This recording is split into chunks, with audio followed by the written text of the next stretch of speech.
parents, distinguished members of the community, fellow Board of Ed members, faculty and staff, and most importantly, GMB class of 2012. And congratulations, class of 2012. I'd like to thank the Jamesburg Board of Education for inviting me to speak to you tonight.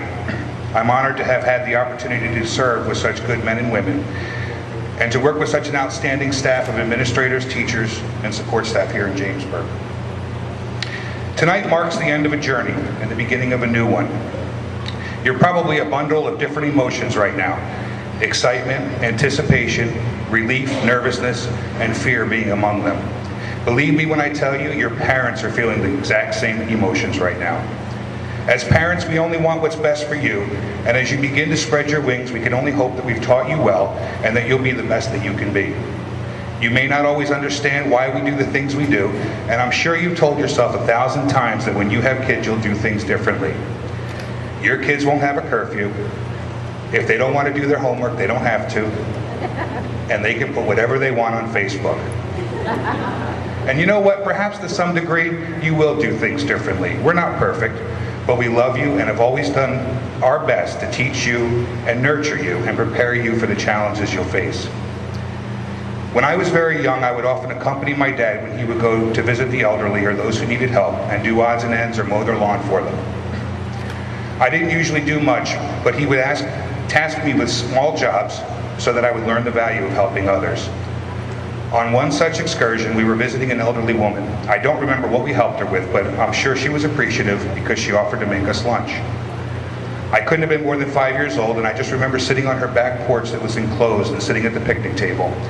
I was starving as I had just completed a very important job, I'm sure. She brought out 2 plates with a sandwich on each and a glass of milk for each of us, and it looked really good. As I was about to take my first bite, my dad suddenly grabbed it from me. He ate it, then grabbed the other half and quickly ate that, and then drank my milk. I couldn't believe what was happening, but I knew better than to say anything in front of a stranger. So I just sat there wondering how he could be so cruel. I was starving, and he just ate my lunch.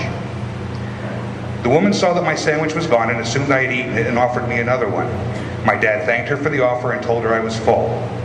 That memory stayed with me for a long time, but I never quite understood why he did that. And I'm sure he explained why later. But I was 5, and all I could think about was the fact that he let his hard-working son starve while he ate like a king. It wasn't until a few years ago that I brought it up to him and asked him if he remembered.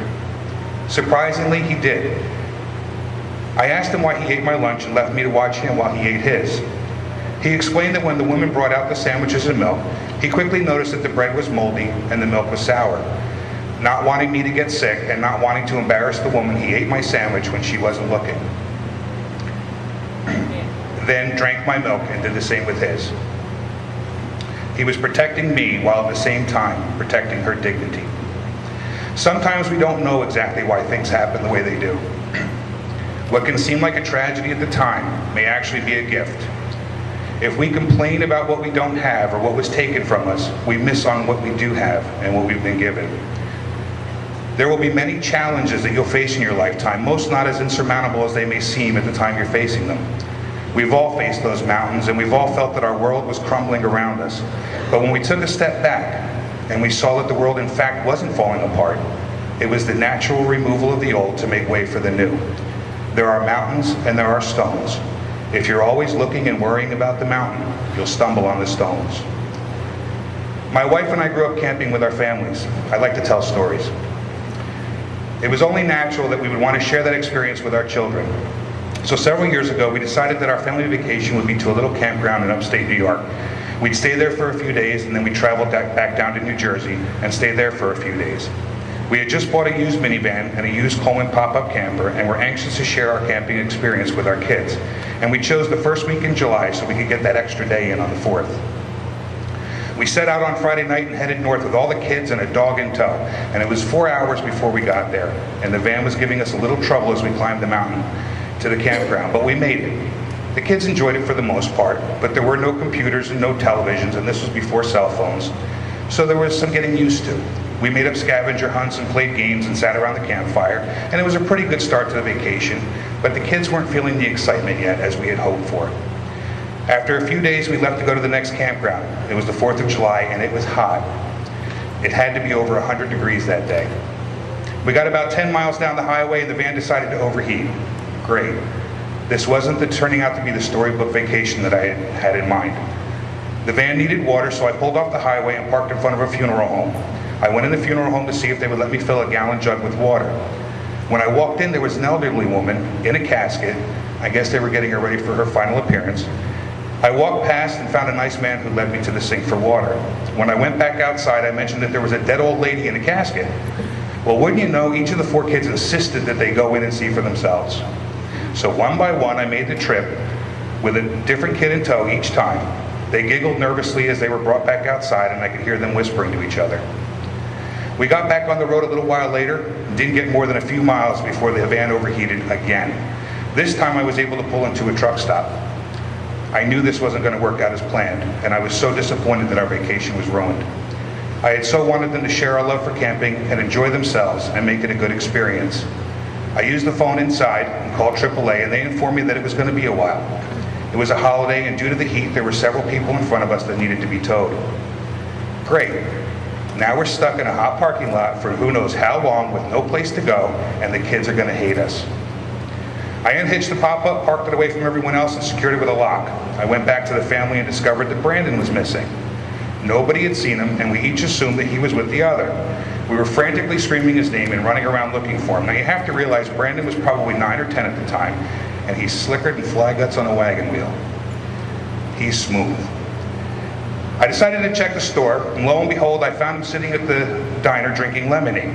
We're all out there sweating, and here he is chatting away with the waitress like he'd known her from previous travels. He had sweet-talked her, and there she was giving him free lemonade. Now my kids were panhandling. This was not the vacation I had in mind. I was pretty disgusted.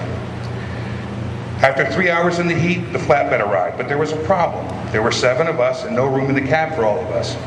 So we all piled in the van that was now on a flatbed and rode down the highway in the dark, feeling helpless. This was a disaster. The driver pulled up a driveway to a house. We didn't know where he was taking us, but it turned out that it was his house, and he had called ahead to his wife to have juice ready for the kids. They all drank their juice and thanked them, and then he took us to a motel where his wife had already made reservations. He dropped us off and told us that he would call us to see when we check in, a big sign, no dogs allowed. What more could possibly go wrong? We snuck the dog in the motel, closed the curtain so no one would see him, and tried to sleep. Now we were lawbreakers, and my children were accomplices. The next morning, we snuck the dog out to go for a walk and tried to figure out what to do all day now that we didn't have any transportation. We walked down to a little dollar store, and the kids brought those little fireworks that you can't get in New Jersey. Had fun with them for a while. Went to a diner, walked around the little town some more. We actually walked around this little town several times, each time as uneventful as the next. This was without a doubt the worst vacation ever. A little while later, we got the call, the van was fixed, and he'd pick us up in an hour and be on our way. Sure enough, it was working great, and we finally made it to the next campground a day late. We had missed the 4th of July festivities and tried to make the best of the remaining time we had on vacation.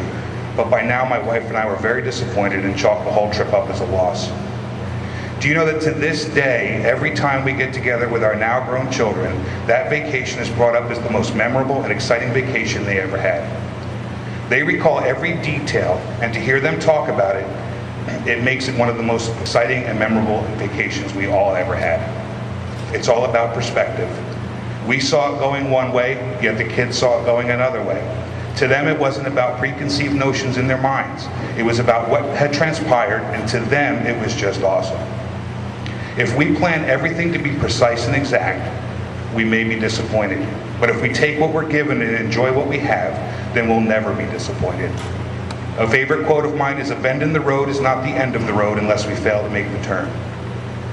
Jamesburg is a small community of around 6,000 people and less than a square mile in size.